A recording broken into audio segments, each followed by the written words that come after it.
Assalamualaikum teman-teman. Kembali lagi di video pembahasan mengenai CATIA.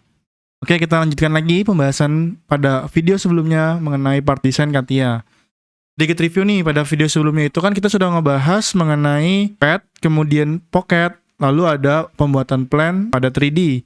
Nah, untuk video kali ini kita lanjutkan untuk icon dari 3D part design-nya. Saya akan menjelaskan mengenai shaft dan juga groove. Serta saya akan memberikan tips-tips gimana pembuatan sketch ketika kalian akan menggunakan shaft atau groove. Nah, intinya shaft dan groove itu mirip seperti pad dan pocket. Hanya saja dia bentuknya itu, sistemnya itu revolution atau punya sumbu putar pada garis tertentu. Ini untuk latihan dari shaft-nya kita akan coba membuat ini ya, pulley ya. Jadi kalau kalian menemukan benda-benda yang bentuknya itu diputar atau punya sudut putar, nah kalian bisa gunakan shaft ini. Jadi nggak perlu kalian gunakan pad ataupun pocket, karena penggunaan shaft ini untuk benda-benda yang memiliki sumbu putar itu akan lebih efektif dan akan lebih mudah. Nah cuman pembuatan dari sketchnya agak sedikit berbeda dengan pembuatan pada sketch yang biasanya. Nah langsung saja ya, jadi kita mulai ke bagian start, kemudian mechanical design, lalu ke part design, kemudian ini kita oke saja. Nah ini kita buat pada sumbu, ini saya pingin pada sumbu ini ya, YZ. Saya klik icon sketch, seperti ini.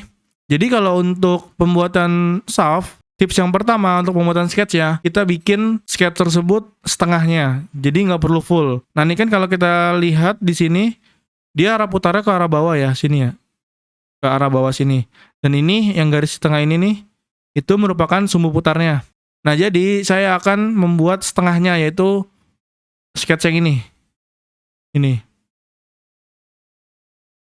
Itu ya, langsung saja kita buat seperti biasa. Oke, kita buat dari profil terlebih dahulu ya. Jadi profil ini kita bentuk seperti ini. Nah ini ya, jadi dari sini ke atas, kemudian samping sana, sini, lalu sini, ini ya.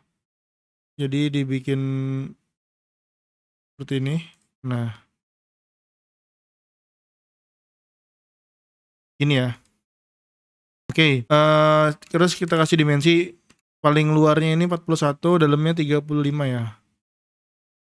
Jadi yang ini 41, yang ini 35. Nah, kalau berantakan gimana? Ini saya kasih dimensi dulu ya. Nanti kita rapihin bareng-bareng. Ini 41 ya. Nah, ini kan berantakan nih. Caranya kita susun atau kita tarik-tarik biar bentuknya menyerupai yang kita inginkan. Nah, kan kira-kira seperti ini ya. Nah, di sini kan ada yang kunci ya. Jadi garis ini jejer sama ini. Nah, ini kita hilangin koinsidennya biar seperti ini. Nah, ini ya. Oke, ini 35, ini 41.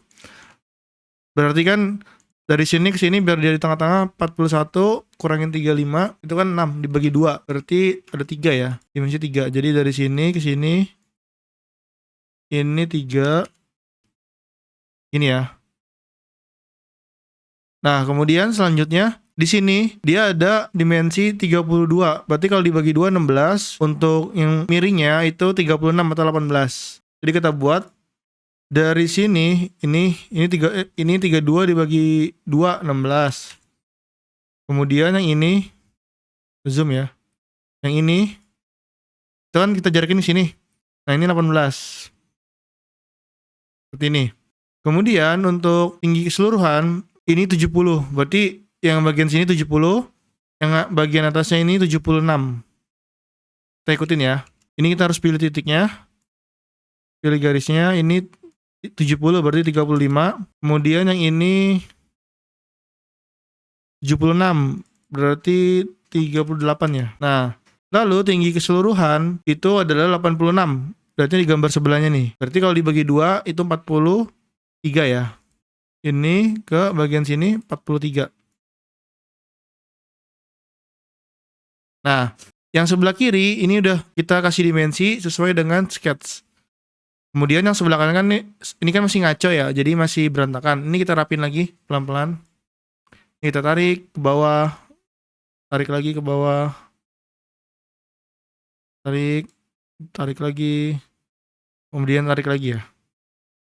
Nah, kalau kalian perhatiin, bagian kiri dan kanan ini kan sejajar ya.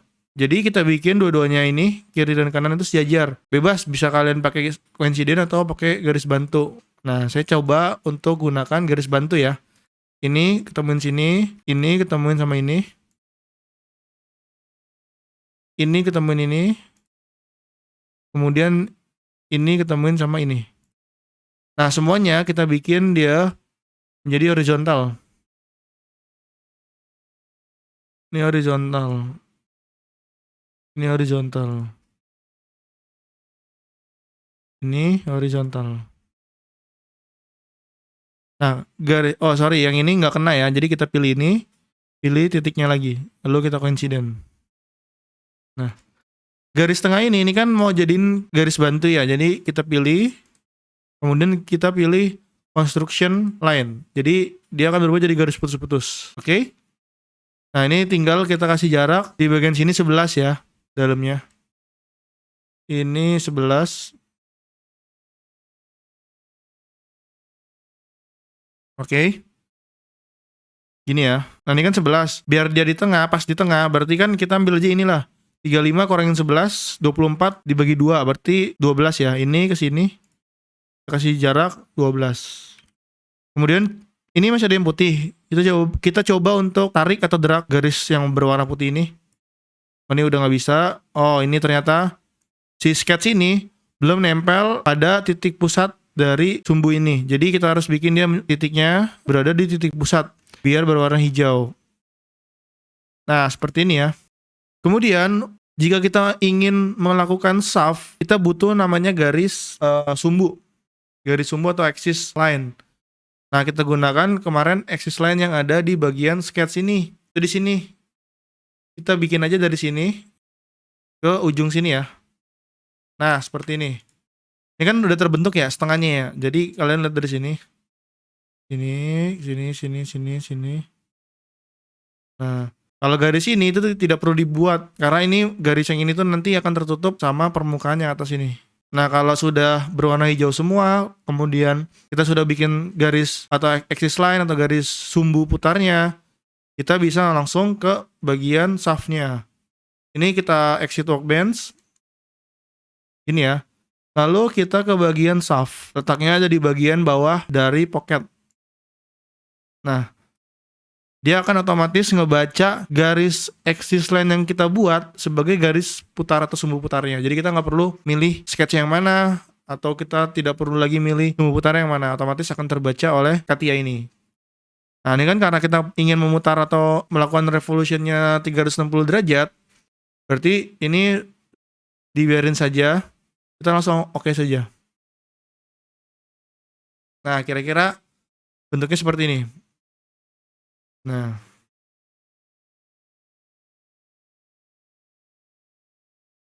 nanti ini tinggal kalian bolongin saja ini. Tinggal kalian bikin sketch di sini. Bikin sketch. Kemudian kalian bolongin ini diameter 10 ya.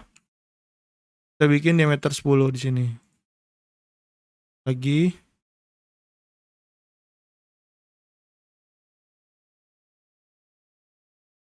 Nah, nanti kalau kalian sudah diajarin circular pattern di 3D untuk bikin 4 lubang ini, kalian bisa manfaatin circular pattern. Nah, karena berhubung video ini belum menjelaskan mengenai circular pattern, jadi kita bikinnya manual. Nah, ini 10. Kemudian yang ini 10 juga. Bikin 10. Kalau di SolidWorks atau software lain itu ada pilihan equalnya. Nah, ini ya. Kemudian di sini ada keterangan PCD-nya tuh 53 ya. Jadi saya bikin lagi lingkaran di tengah sini. Ini kita kasih dimensi 53. Nah, garis ini, lingkaran ini kan garis bantu. Kita jadiin dia construction line nih. Kemudian si lingkaran ini kita tempelin ya. Pilih titik lingkaran, pilih garis lingkarannya. Lalu kita coincident. Nah, ini juga sama. Ini ke sini konsiden. Ini juga sama, ini ke sini konsiden. Kemudian ini ke sini konsiden juga. Nah, ini kan masih putih ya. Dia masih bisa bergerak nih. Nah, kita bikin ini sama garis ini konsiden. Jadi dia biar posisinya sejajar ya. Ini juga sama.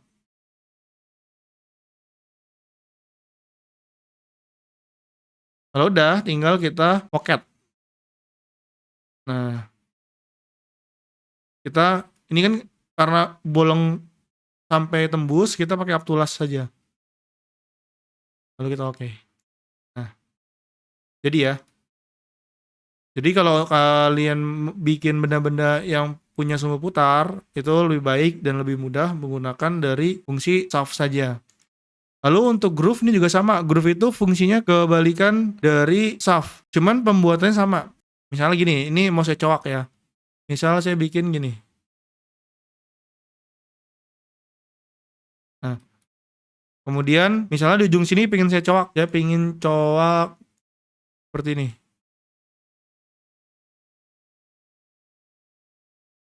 Ini ya. Ini saya bikin dia vertikal. Lalu ini saya kasih dimensi. Saya jarakin ini 40 lah. Kemudian ininya tingginya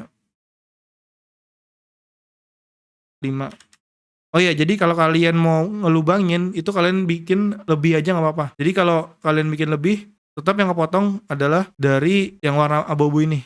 Jadi yang bagian hitam ini nih itu nggak ikut kepotong. Kemudian ini kita dimensiin, ini ya bolehlah 18. Saya bikin 10 lah boleh. Nah, kemudian ini kita jarakin lagi dari sini ke ujung sini ya. 10 lah boleh. Nah, ini kan masih bisa gerak ya. Kita kasih dimensi sudut. Ini sudutnya saya bikin 120 aja. Sorry, berarti 135 ya. Nah, kira-kira seperti ini. Nah, kalau udah kalian keluar. Nah, kita gunakan dari yang namanya groove. Sorry, groove itu yang atas ya. Nah, ini. Dan tadi kita kan tidak membuat dari aksisnya ya. Seharusnya kan di bagian sini itu kita buat juga aksis di bagian tengah sini ya. Nih. Cuman gak apa. Jadi aksis itu ini kita pilih groove. Nah, kemudian untuk aksis kita bisa pilih lingkaran ini. Jadi aksis line yang ini yang baru kita buat akan mengikuti aksis line yang sudah ada milik dari lingkaran. Kemudian kita oke. Sama kan, jadi dia revolution juga, kemudian butuh satu garis aksis. Bedanya yang kalau shaft itu menambah volume, kalau groove itu dia mengurangi volume. Nah, bentuknya seperti ini. Paham ya? Oke, mungkin untuk video kali ini cukup sampai sekian. Semoga apa yang saya ajarkan bisa bermanfaat untuk kalian. Jangan lupa terus berlatih. Wassalamualaikum warahmatullahi wabarakatuh.